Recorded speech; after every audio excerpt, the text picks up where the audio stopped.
Hi, True Hope Church. I'm Damon. Today we're going to be talking about Daniel chapter 12.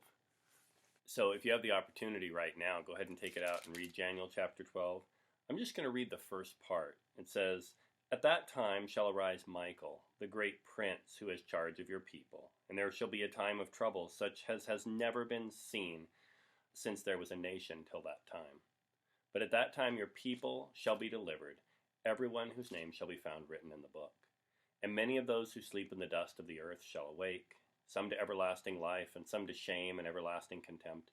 And those who are wise shall shine like the brightness of the sky above, and those who turn many to righteousness, like the stars, forever and ever."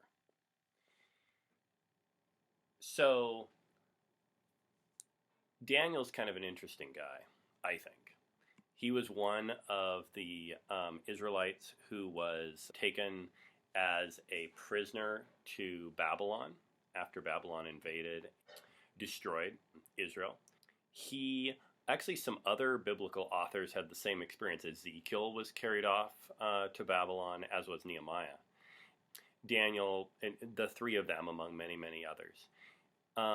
And it's interesting because when Daniel got to Babylon, he was selected by the king, who was Nebuchadnezzar, to receive special training. They identified him as somebody who was wise and quick to learn things.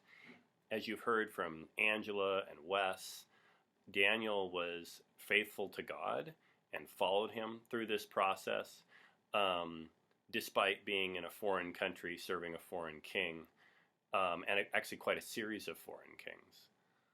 It's also interesting to me that in Ezekiel, one of the other prophets who was carried off into Babylon, in Ezekiel's book, God's actually quoted as talking to the king of Tyre, and he's like, "You think you're real smart.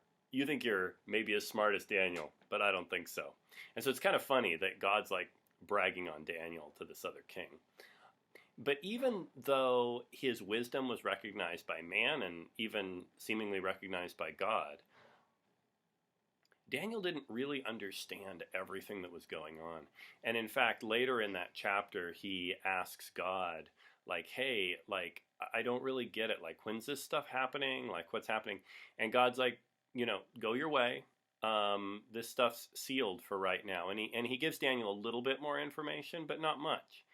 I think it's really interesting because it's easy to read the book of Ezekiel or the book of Daniel and just be completely confused by trying to work out the details of the prophecies and what they all mean. It almost seems like God's saying, "Hey, wait, you'll see it when it happens, but for now, I want you to know that I've got a plan, and that it's a good plan." He's writing about there being a time of trouble, but there will be deliverance, right?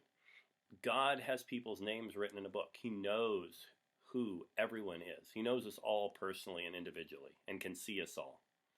And then he talks about a resurrection, and then he says the wise will shine like the brightness of the sky above, and those who turn many to righteousness like the stars forever and ever.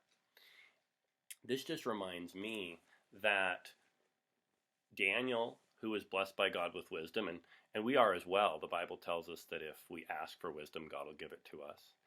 And the Holy Spirit provides us what we need for living and doing the work that God's given us to do. So if we're doing those things and we have that wisdom and we're leading other people and teaching and encouraging and loving other people and showing them what it means to follow God, then we're going to shine brightly both now and in times of any more trouble than we're experiencing now.